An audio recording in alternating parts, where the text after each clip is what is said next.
Hello everyone, welcome to my channel. I hope everyone is having a wonderful day. Before starting the video, please go ahead and hit the subscribe button and give this video a like up.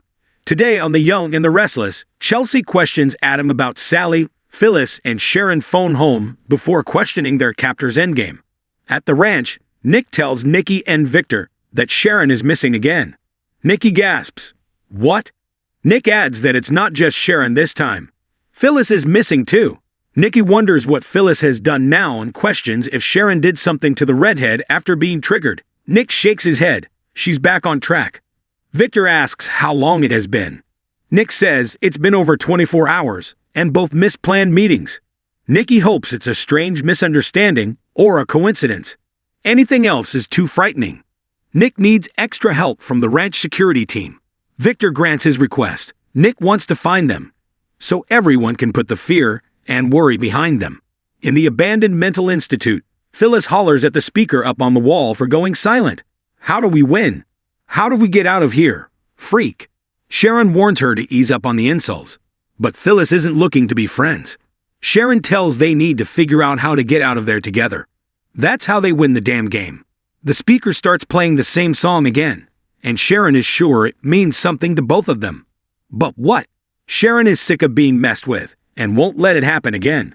Whatever game this freak thinks he can force them to play, she's out. Phyllis reminds her they can see them and hear them. They have to play along. It's the only way out of there.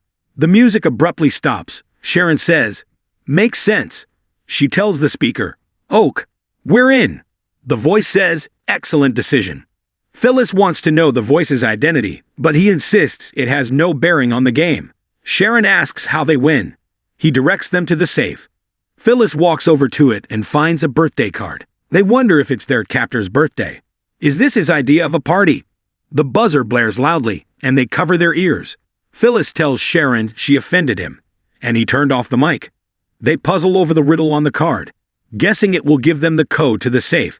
Sharon asks, "What is the riddle?" Phyllis reads, "I'm 18 away from Independence Day." Sharon frowns. What the hell? Sharon and Phyllis work to figure it out and consult a calendar.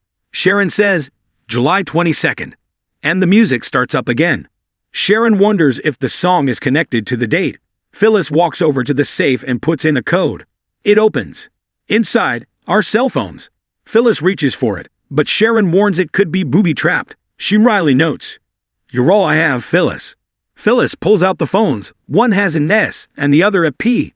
Sharon asks how she figured out the code. Phyllis says the date was the night of the charity event where she pushed her down the stairs and left her to die. Sharon argues she stumbled. Phyllis says it doesn't matter. Their gatekeeper wants them to remember that night for some reason. That song was playing that night. Sharon whispers, "Whatever this is, it's about us. Our past, our history." Phyllis gulps. Good God, the game is about us.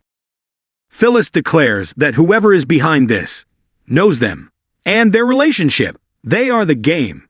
The game is about us. But what's the end game? Sharon thinks maybe this is it. They figured out the code to the safe and now they can call for help. Phyllis is unconvinced. It seems too easy. They pick up the phones and realize they're blocked. Sharon calls out, "Hello, what are we supposed to do with these?" The voice congratulates them on their success thus far and intones that they will each be allowed to make a phone call to one loved one. Choose wisely. They're to tell them they've gone out of town for a while. Whatever you think will convince them you're Oak. Sharon asks if they'll be going home soon. There's no reply. Phyllis says the phones are unopened. He tells them that once they agree to the rules, the phones will work. If they try to alert the people they call to the truth, the phone signal will instantly scramble, and there will be a price to pay. As with all the best games, if they behave and follow the rules, they'll advance. If not, they'll be penalized. Sharon asks how they'll be penalized. He can't hurt them. The voice asks, "Can't I?" Phyllis mutters that she's getting very tired of this freak behind the curtain shtick. Sharon warns her to shut up. They bicker until he asks again if they agree to the rules. Sharon says, "We're in." He tells them to put the code to the safe into their phones. Backwards this time. They do, and the phones open.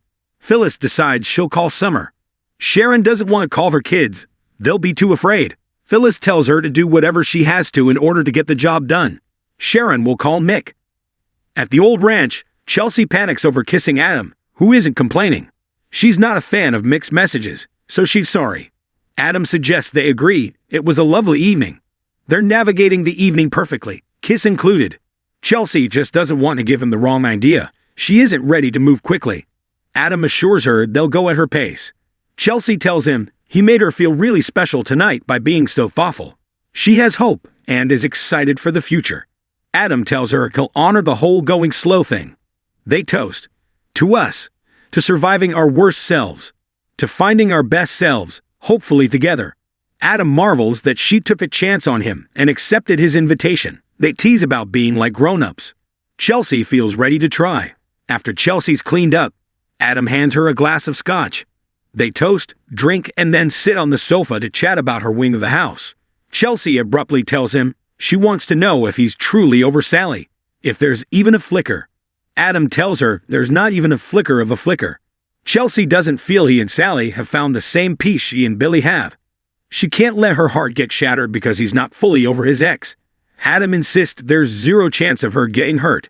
Nothing means more to him than the possibility of them getting back together. There's no future for Sally and me. Too much has happened. Chelsea thinks he sounds wistful.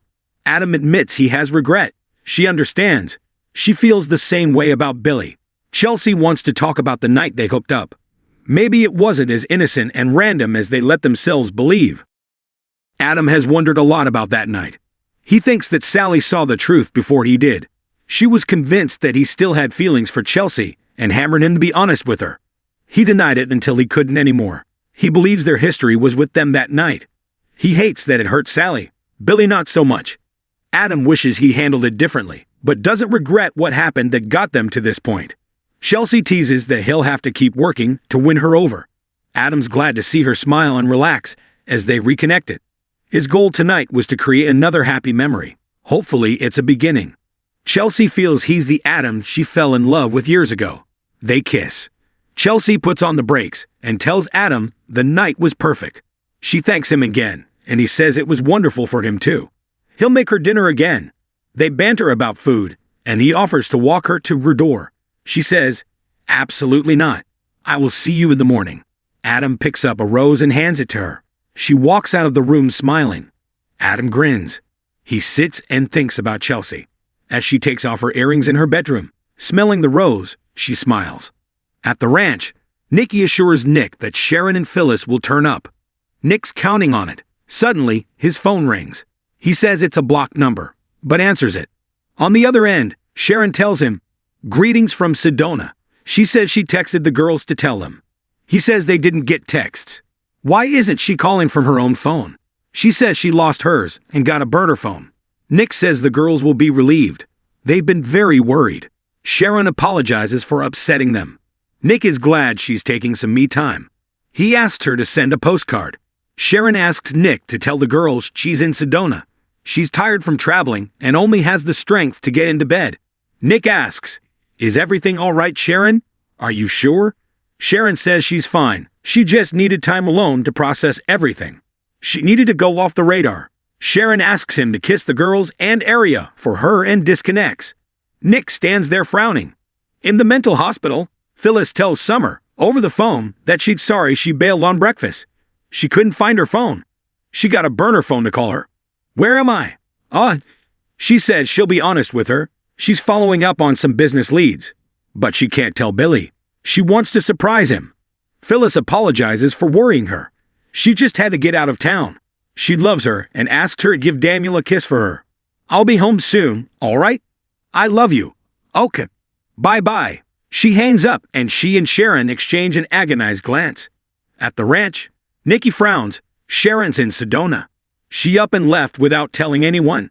Nick says she's been planning the trip for a while, but he's still concerned because she claims she texted Maria and Faith. But the girls never got those texts. He's suspicious of her, saying that she's too tired to call her kids. Does that sound off to you? Nick declares there are red flags all over this. Nikki thinks Sharon told him the truth. She's emotionally exhausted. Victor thinks Nikki is right. Nick's phone goes off. It's from Summer. Phyllis called her. She's fine. Nikki's glad they're both accounted for. But what are the odds they'd check in at the same time? Victor says it is odd, but they seem to be safe. Nick is sure everything will be fine. In the abandoned facility, Sharon and Phyllis compared notes on their call. Nick and Summer didn't suspect a thing. Now that they've waved off any possible rescue attempt, it doesn't feel like winning to Sharon. Phyllis assures her they're getting out of there. She asks, "What do we do now?" The speak blares the buzzer sound, and then the voice tells them to rest. Tomorrow is another day. Phyllis and Sharon, grumbling, set up on either side of the lone sofa. Sharon wonders if it's someone who wants them to face their loathing of each other. Phyllis says that makes no sense, unless they want one final showdown.